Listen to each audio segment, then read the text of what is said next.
యెహోషాపాతు ఇంత చక్కగా దేవుని మార్గంలో నడిచినప్పటికీ కూడా మనం ఇక్కడ చూస్తే 32వ వచనంలో మరలా యెహోషాపాతు గురించి చెప్తారు. అతడు యెహోవా దృష్టికి యథార్థముగా ప్రవర్తించి తన తండ్రి అయిన ఆసా మార్గమందు నడుచుచు దానిలో నుండి తొలగిపోకుండుండే. ఎవరు? యెహోషాపాతు. దేవుని యందు భయము భక్తి ఉంది.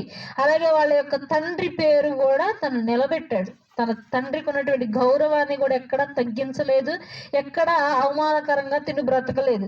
దేవుని యందు భయము భక్తి ఉంది. అలాగే తండ్రి ఎలాగో మంచి కార్యములు చేస్తూ వచ్చాడు, తిను కూడా దేవుని పట్ల ఉంటూ మంచి కార్యాలే జనాలకి చేస్తూ నీతి న్యాయంగా నడిచాడు.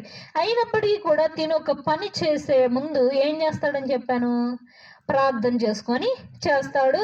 దేవుడి యొక్క మాట ఖచ్చితంగా ఆలకిస్తాడు.